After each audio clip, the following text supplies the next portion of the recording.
Hello guys, welcome sa 6th episode ng Siantown. And this video will talk about my bonsai collection. So, ang unang-una kong papakita sa inyo yung mga ficus. Ang ficus, ito yung mga halaman na merong begta and usually maugat to eh. Madali silang paramihin. Kaya ako napili tong ficus kasi dati may marami kaming ficus dito sa bahay. So, pinagpuputol ko dahil gusto ko magtanim ng mga gulay. So, ginawa ko na lang bonsai yung mga halaman. Tapos, makikita nyo dito yung unang picture. Ito yung bonsai na binili pa ng nanay ko. Pinrune ko lang kasi hindi siya usually nagme-maintain. So, ginawa ko, nilagyan ko lang ng shape na parang broom style. So, ito na yung itsura niya ngayon. Malago na siya, tsaka mas mataba na yung kanyang trunk. Tapos, ito yung pangalawang picture. Ito naman yung bonsai na nagtatry pa ako dati mag-wire. Kaya lang, parang mabagal yung paglaki ng halaman. So, ginawa ko, tinanggal ko na lang. So, ito na yung itsura niya ngayon. Mas nag-erect siya, tapos nag-straight na yung mga branches, tsaka trunk. Medyo payat, pero inihintay ko na lang tumaba.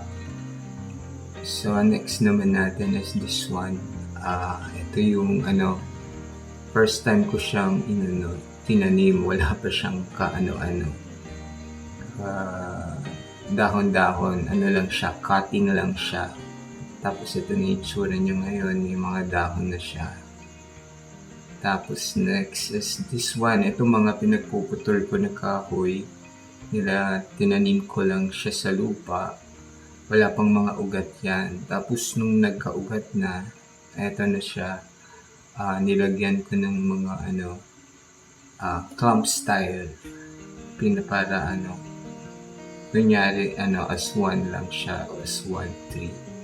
Tapos ito yung next photo niya, kasama siya dun sa batch na yon. Tapos ito naman, hinati ko to sa tatlo kasi sobrang taas for a bonsai. Yung may ugat na, ito yung sa base, yan, may dahon na siya. Tapos ito naman, mga malunggay. Usually hindi naman ginagawang bonsai ng malunggay pero kasi mahirap naman yan itali-tali.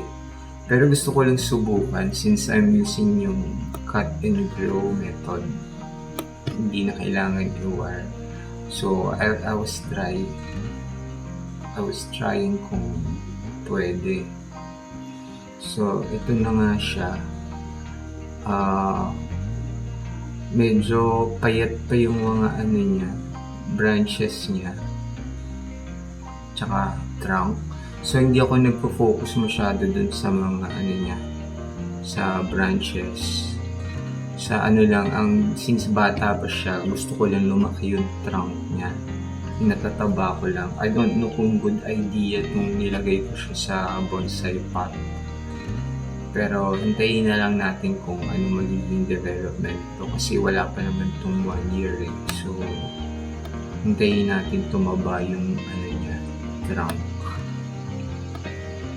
Ang next naman natin is itong Indian spurge tree. Itong nakikita nyo sa picture is ito yung mother tree na indoor. Ang lakas niyang lumaki tsaka maggawa ng branches.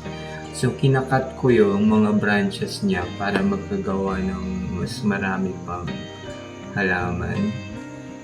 Ito makikita nyo yung mga anak niya. Kahit hindi nyo siya i-wire, nag-shape talaga siya ng ng tree shape, kaya siguro tinawag siya na spurge tree. Pero hindi woody ang stem nito eh. Parang it's more of a cactus nga eh. Pero kahit diligan nyo to ng lagi, hindi siya mamamatay unlike yung ibang klaseng cactus. And our next naman is this adenium. Madami kaming adenium dito sa bahay. So, yung mga iba ginawa kong cutting, katulad nito, mataba na. Tapos yung mga maliliit, tinanim ko din siya. Mabilis siyang magkaroon ng branch eh. Every time na pinuputol nyo yung branch, nagkakaroon agad siya ng multiple na mga ramification. Kumbaga nagmo-multiply yung mga branch. So madali siyang gawing tree-like. Ayan siya ngayon. Ito naman, this is a Ficus nana. Tawag din nila dito yung money tree. Ficus din to, may dagta din to. Mabilis tong paramihin din. Tsaka kinukonsider na lucky plant. Ginagawa din siyang gift. Ayan. So, yan yung pangalawa. Kinuha ko yan doon sa, yung mother plant yan sa harapan ng bahay namin. Inano ko lang siya, ginupit, tapos tinanim ko, nagkaugat-agad siya.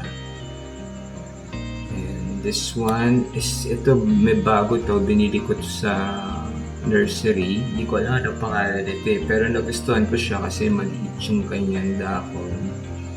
Tsaka maganda yung yung forma ng mga branches niya, para siyang puno na. Hindi ko nga yan ginugupit pa eh. Inano ko lang yan, tinanim ko lang siya. Pinapataba ko na lang yung mga trunks niya para mag-mature. And ang sunod is itong santan. Itong santan ginagawa din itong bonsai. Lalo na kapag mataba na yung trunk. Since bata pa to, cutting lang to eh, kinuha ko dun sa binili ko, dinivide ko, tapos nilagay ko dito sa paso. Inihintay ko lang itong mag-mature pa para magmukha pa siyang bonsai. So yun. So far, yun na lahat ng na-collect ko, yung iba cutting pa lang. So I hope you enjoyed this episode, and until the next one, I hope to see you there. And I hope you like this video and subscribe. Thank you very much. Bye-bye.